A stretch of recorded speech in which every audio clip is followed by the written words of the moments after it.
इस मूवी की शुरुआत में हम बेथ नाम की लड़की से रूबरू होते हैं। बेथ आहिस्ता आहिस्ता फॉरेस्ट की तरफ बढ़ रही होती है। सीन यहां से कट होकर जैक नाम के लड़के पर शिफ्ट हो जाता है। जैक बेथ के घर पर उसके फ्यूनरल के लिए आया होता है। अब हमें पता लगता है कि बेथ की डेथ तभी ही हो गई थी जब वो फॉरेस्ट की तरफ बढ़ रही थी। जैक बेथ का सबसे अच्छा फ्रेंड होता है। इनफैक्ट वो उससे काफी ज्यादा लव किया करता था। इसी वजह से वो जल्द से जल्द बेथ से मैरिज करना चाहता था। लेकिन जब उसे राब्ता हुआ कि बेथ की तो मौत हो गई है, तो इस बात से वो काफी ज्यादा सैड हो गया। जैक का किसी भी काम में मन नहीं लगता था और न ही वो किसी से मिलता और न ही बातें किया करता था। जैक सारा दिन बस बेथ के बारे में ही थिंक करता रहता था। इसी वजह से जैक बेथ को भुलाने के लिए हर रोज बेथ के पेरेंट्स से मिलने जाया करता था। एक बार जब वो बेथ के पेरेंट्स से मिलने के लिए घर आ रहा होता है, तब उसे राब्ता होता है कि बेथ के घर पर जो मेड काफी वक्त से रहती थी, वो शॉकिंग अचानक से ही घर को छोड़ने का डिसाइड करती है।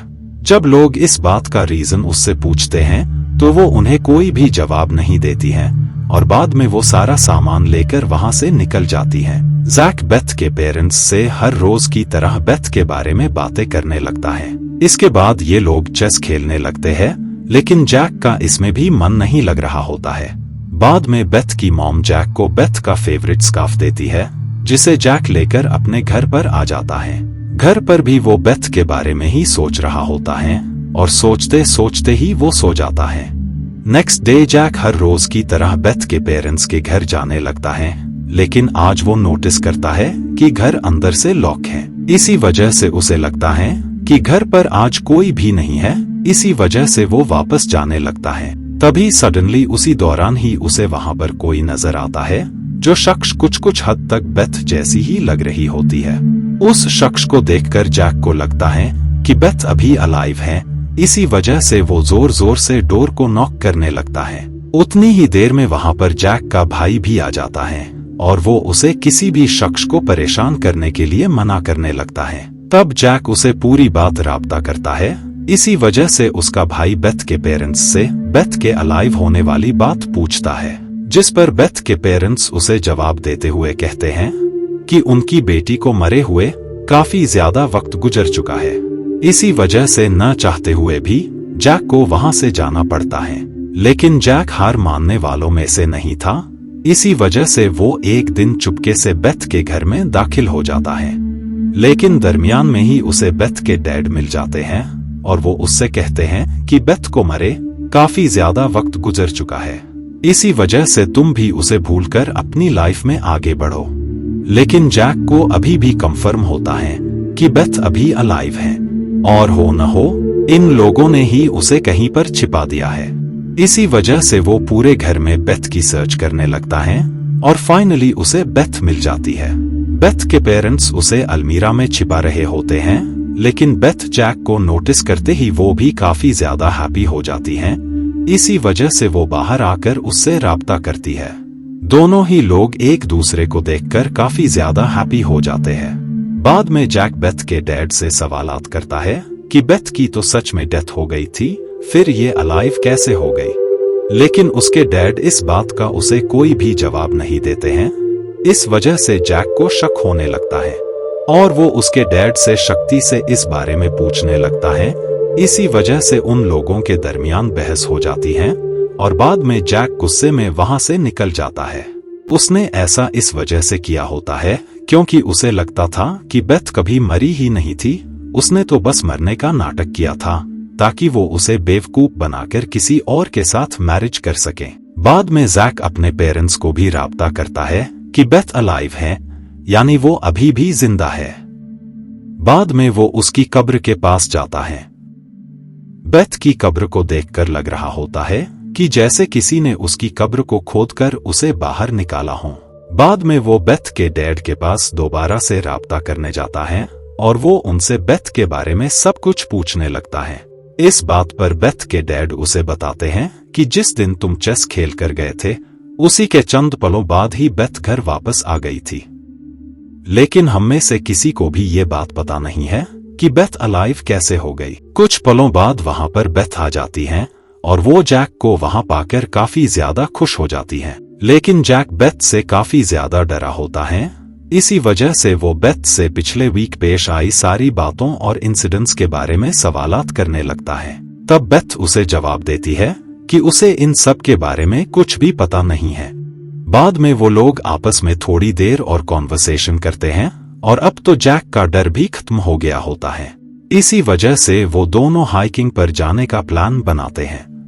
लेकिन जब इसके बारे में बेथ के पेरेंट्स को पता लगता है तो वो बेथ को दिन के वक्त बाहर जाने के लिए मना करने लगते हैं। इसी वजह से बेथ भी उनकी बात पर अग्री हो जाती है।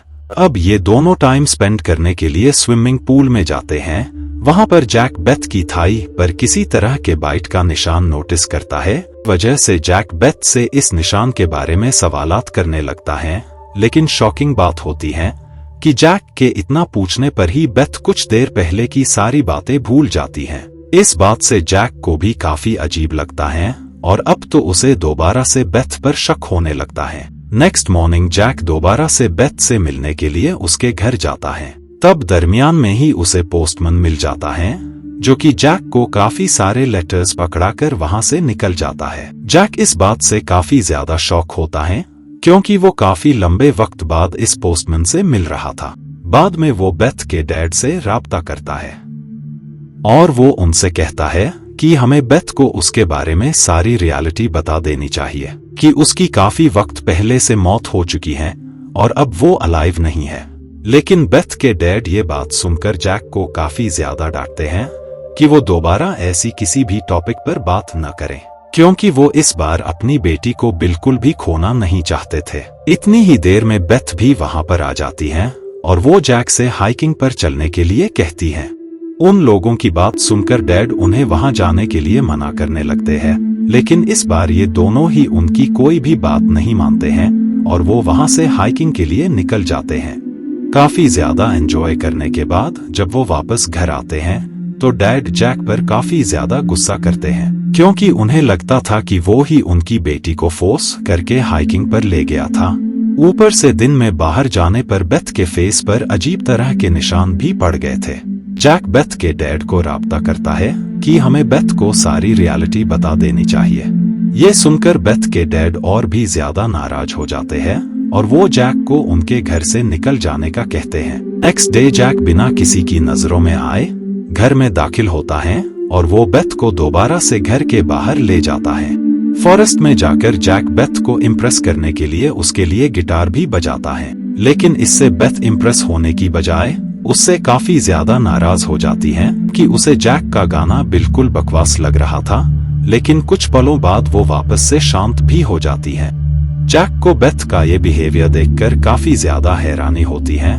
खैर वो किसी तरह बेथ को गाड़ी में बैठाकर उसे घर में ड्रॉप कर देता है और वो खुद भी वहां से निकल जाता है। नेक्स्ट डे जैक अपने एक और फ्रेंड से मिलने रेस्टोरेंट में जाता है और वो उसके साथ कुछ टाइम स्पेंड कर रहा था। बाद में जब वो वहां से जाने लगता है तो गलती से कार बेथ के ऊपर चढ़ जाती है। लेकिन शॉकिंग बात होती है कि बेथ को बिल्कुल भी पेन नहीं हो रही थी और न ही उसकी बॉडी से ब्लड निकल रहा होता है। इतनी ही देर में बेथ जैक को किसी और लेडी के साथ देखकर गलत मतलब निकाल लेती है।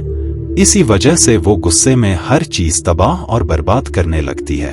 बाद में वो जैक से सवालात करती है कि वो उसे सारी रियलिटी बताए। इस बात पर जैक उसे सब कुछ राब्ता कर देता है कि एक बार जब वो दोनों हाइकिंग पर गए थे तब किसी जहरीले जानवर के बाइट करने की वजह से उसकी डेथ हो गई थी और हम सबको लगा था कि हमने तुम्हें हमेशा हमेशा के लिए खो दिया। लेकिन इसके कुछ दिनों बाद ही तुम वापस से अलाइव हो गई। लेकिन मरने के बाद जब तुम अलाइव होकर आई तो तुम पहले जैसी बेथ बिल्कुल भी नहीं हो। तुम इंसान से ज्यादा ज़ॉम्बी लग रही हो।